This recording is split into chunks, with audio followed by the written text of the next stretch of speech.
go. Alright. Hindi ko pwedeng intro yung sarili ko. Okay. Alright. Parang jinggoy. Tama naman. Alright. So, Sige. ito na. Prof. Guido in the house. May 5 sikat tayo pero Yeah. ngayon. 10 sikat na kasi Uy, 10. sobrang loaded ng trending topics natin. Limang sikat kasi sa 5 sinabi mo, ilan na totoo? Ngayon 10 na. Sige. 10 na. Oo. At saka, for the first time, yung nag-number 1 sa lahat ng trends, kasi normally, sapawan tayo ng mga NBA scores, ganun-ganun. So, nagna-number 1 yun, or yung mga pelikula, or yung mga Netflix. Ito, nag-number 1 yung political trend, yung political search term. So, babasahin natin. Na-overpower. Kaya Overall nag-warning number siya? 1. Ay, sorry. Let's hear the 10. Number 10, Kiko Pangilinan. Bakit kaya? Bakit kaya? Ito, may shot. Resort. Monday, when the matter has been resolved the by the problem- election of new... Napanood ko kagabi sa balita. Okay na? Okay. I still have the floor. I still have the floor. Sino ba pinagawa yun? Sino? Here we go, folks. Sino nga, Sek? Sino Hindi, hindi. pinagawa yan? Sino ba, Sek? Baka gumawa uli siya ng maalala mo kaya. Naalala niyo ba? I have a mega free. Ito may ex eh. Ay, huwag tayo pumunta sa mga ex. Number 9. Ito na iba. Salay mo na. Philippine passport. May mga positives. Kasi nagkaroon na tayo ng agreement with Paraguay. So, joint agreement. Oh, you can go visa-free now. Visa-free na tayo sa Paraguay. Kung may gusto mong bumiyahe Wala sa sa atin mo naman. Paraguay. Number 8. Ombudsman. Kasi hinahaing. Tsaka sinuspinde. Siya plus ka. Security ng Senate. Okay. Number 7. Robin Padilla. Basta trending. May shot. Wala. Pareha sila ng fashionista. Ambassador of Jesus Christ. Crimes of passion. Ito, parang siya, Star Trek, Deep Space Nine. Number 6. Peter Haynes. Kilala ni Ay, hindi ko alam. Ay, baka Haynes. Yan. Bago abogado na sila Hanilet at Kitty na magbabayad. Good luck. Peter Haynes. Palagay ko yung t-shirt at brief niyang Haynes ay papawisan sa depensa. Bringing home. Okay. Number 5. Lauren Legarda. Marami dyan nagulat. Trending. Loren Sinta. Yan. Loren. Number 4. Alan Peter Cayetano. Orlan. Number 4 lang. Uy, bumabalo, pero nakangiti. Nakangiti. Ito na, top 3 na lang. 3. Number 3, Jed Mabilog. Jed Mabilog. He's now in the DILG. Iloilo Mayor na nag-self-exile dati. Yun yung minarkahan ni PRRD. Drug lord daw. Umiinit na. Minute. Number 2. Ito, mataas na to. Impeachment of Sara Duterte. Pero Mainit pa rin. Bakit? bakit number 2? Wala namang kinalaman ang kaganapan sa kanyang Wala naman. impeachment. Walang kinalaman. Walang kinalaman sa number 2 siya. Lagi nyo na lang dinidikit. Wala naman, wala namang kinalaman yun eh. Sobra na yan Wala. And Sa dehig nga eh. And yung number 1. Magugulat pa ba kayo? Number 1 topic, Siyempre. overall I segment, can imagine. Entertainment, yan, Bato de la Rosa. Ayun, The main star of the show. Yun, bato-bato sa langit. Ayun na. Punta naman tayo sa survey. Ito yung pinakaluma. Sige. So, naglabas yung Okta Research. Pinakaluba talaga yung I mean, less Huwag ka magpa-intimidate. Diretso ka lang. Makinig ka sa mento. Yes, sir. Okay. Talagang guguluhin ka lang yan. Nandito ako. Okay. Naglabas yung March 2026. Hypothetical tandem matchup. Hypothetical. Kasi hindi naman natin alam kung sining tatakbo. Interested ako President and Vice President. Interesado ako dyan. Pala yung hypothetical na HY. HY.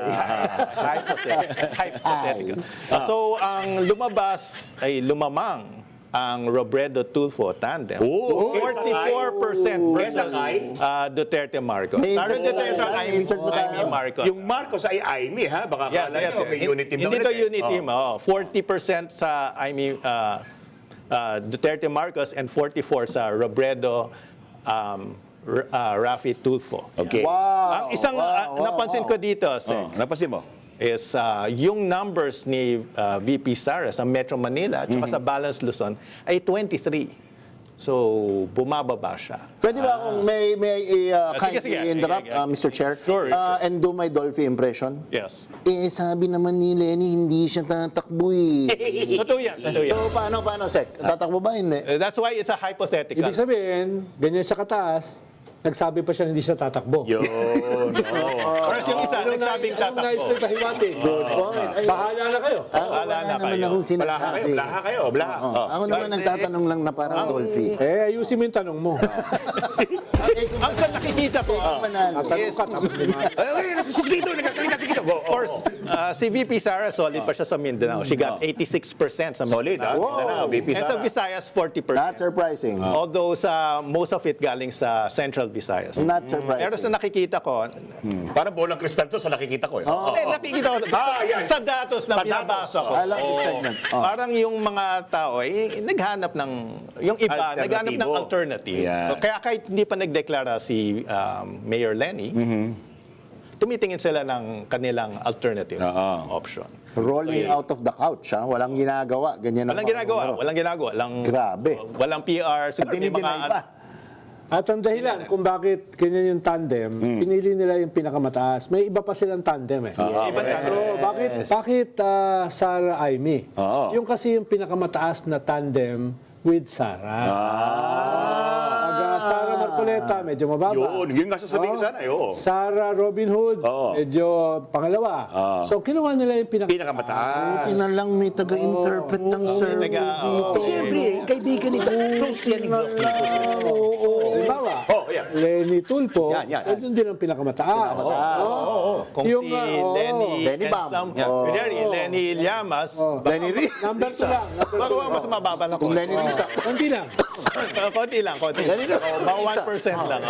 Stay in your lane, Alan. Stay in your lane. Okay, anyway. Kaya yan, pag nagtatanong ka kasi ng mali, yan, inuubo ka tuloy. Tubig muna. Pero may isa pang survey, Dokito, go ahead. Go ahead. non-commissioned conducted from May 12 to 13. Have the floor. Ano naman yan? Pakyaw yan, ha? Pinapakyaw ni Guido, ha? Wala lang ko kontra. Tanghere. We submit. Yung satisfaction sa Senate bumaba from 44 to 29. Kababalaghan! Ganun ka. Hindi naman dahil mababasa sila pag tumalon. And still going down. No?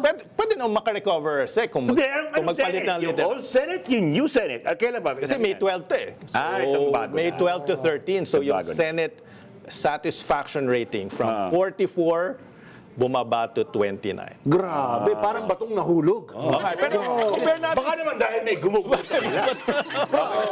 Pero compare natin sa House of Representatives. Kasi syempre, di ba, although magkaibang institutions sila. Sige like I nga. said, Ano sabi? Sa House of Representatives, ang satisfaction rating is 51%.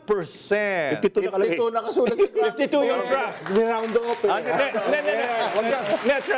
Trust yan. Trust Trust is 52 yung yung satisfaction is 51. Hindi ka lang, sagot kita. Sagot na, okay. You gotta give it to Congress. I mean, it was shaky, That's from it what was yan? rocky. Give credit where credit is due. Yeah, Give credit Kahit where wala tayong credit. bilib dyan. At that particular moment, Yes, they level up seized sila. the Tumataas yung satisfaction ng, although hindi nabigay yung numbers dito, pero mukhang tumataas yung satisfaction. Usually kasi mas mababa ang Congress. Usually mas mababa. correct. Tsaka ang layo, ng discrepancy. Yes. Ang nangyari dyan parang Jack di ba? Doble, halos Talagang doble. tumaas yung Congress, bumaba yung Senado, Bumagsak, so na-widen yung gap. Lumaki yung Parang tuwa ka pa sa sinasabi mo. Hindi. Hindi siya natutuwa. Hindi siya natutuwa. Whitney Houston. Yan yung Parang wala kang kliyenteng mga senadora. Okay. If you seize that one moment in time, Parang wala kang kliyenteng mga senadora. wala, wake it shine. Ito. Huli na. Ito bago lang. Latest survey, May 16. Exclusive pa yun sa'yo. Tanghera din. Oo, ang dami natin. So, pero hello muna kay Ronnie Holmes. Yan. Pero hindi to, Pulse Asia. O yan. Sige. Yung naniniwala daw sa NBI version of events, Yun ang gusto ko. May bago yan. 37%. Okay. Tapos yung naniniwala sa OSA version of events Oh. ay 31%. Oh, dikit ha? Pero lamang yung naniniwala sa NBI version of Saan yan? Saan yan? Sino ang pinanggalingan niya? Tangere survey. Yan. Oh. Tangere. Tangere. May 27% na rider na. oh. Pero Pero sana nabubulol ako. lamang naman Wala nga ibig sabihin yan. Nobody's perfect. lamang yung naniniwala sa NBI kesa doon sa naniniwala sa Pero dikit Office of the ha? I'm Sergeant. surprised. Hindi, kasi yung 30... Sino ba yung survey firm? Hindi, in fairness, kasi yung survey na to, Kapaliwanag. may na-identify sila na yung 40% ng respondents nila ay Duterte supporter. So yung malaking bahagi ng 40%, yung 31, yung naniniwala sa Punta ka sa presinto. Pero hindi pa tapos yan. What an Nabasa ko odd- eh. what an odd Nabasa way ko to eh. do it. Oh. Sino yung parehong hindi pinaniniwalaan? 27%. Yung mataas din. So meron din na naniniwala So they have their own version of events. Yes. Okay, hinihintay pa nila yung Hinihintay pa CCTV nila yung na nawawala pa hanggang ngayon. Baka maaari. Pero I think, yun na, over the next few days, baka may ma-uncover pa mga truths, di ba? Magkakaroon ng investigation. Sabi niyang ating mga officials. Anong alam mo sa investigasyon, Guido? Wala akong inside info dyan.